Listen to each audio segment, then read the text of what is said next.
Yes, and welcome to Vasili's Garden, folks. I'm just having a look at my standard roses. They're coming into season for being pruned really hard back. And I'm talking about the winter prune. You can take them back pretty hard, but this is something I'm not going to demonstrate now. I'm just going to show you a comparison of what I did a couple of months ago with the other half versus these ones, which I haven't pruned. Come along. So you can see all the rose hips up here. They're pretty much defoliated. There's a few buds that are a little bit insignificant. Some of them will burst out, and because of the cold weather they do go a little bit on the pink side. See that? A little bit of a pink tinge, and that's because of the cold weather and the moisture in the air. But these are pretty much going into the dormancy, as is this rose bush. But have a look at these ones. Now these were pruned approximately 2 months ago. Look at them, full of leaf. And you can't say that these are getting more sunlight or anything like that.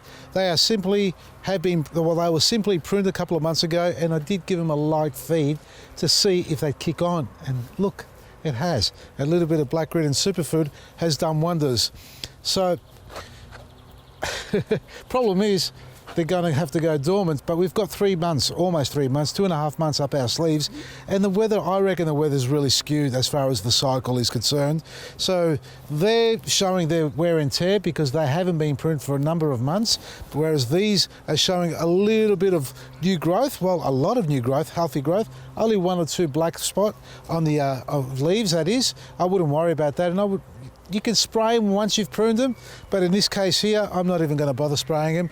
The flowers are still holding pretty well. Like I said, a little bit pink. In actual fact, these aren't pink. Look at this.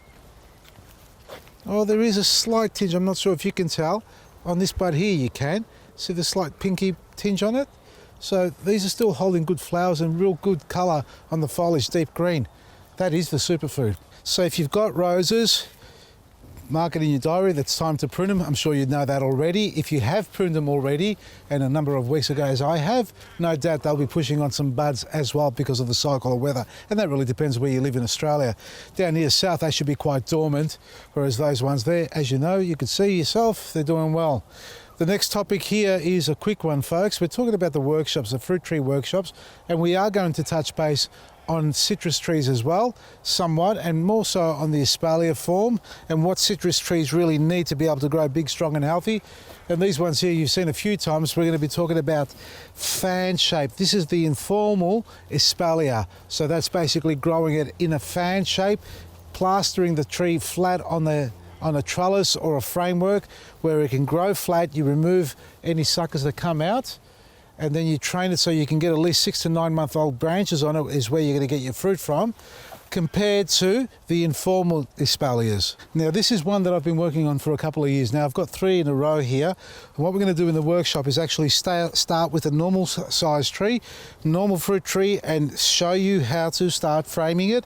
Now whether you want to do it with bamboo, wires or actual timber framework, show you what it takes to actually get the horizontals, the laterals that you want growing across like this, and then how to create spur bearing fruit on the branches, and even how to trick the tree into growing more laterals where there isn't any. For example, we've got these ones up here, and I need to grow another one here, somewhere about here. Now I'm going to demonstrate on how you can do that on a tree like this, and then hopefully, it's not 100% guarantee, but a high success rate in achieving that. So this is a couple of years old, just over 2 years old, folks, and we have picked fruit off it.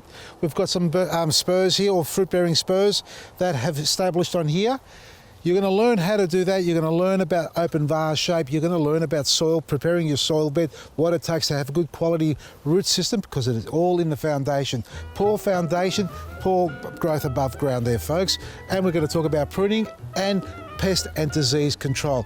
All this on our workshops. Check it out on our website, vasilisgarden.com. There's only a couple of dates left on the workshops, folks, so if you haven't booked your seat, take advantage now and lock it in before they sell out, to enjoy a great day of learning all about gardening and fruit trees in small groups with like-minded people.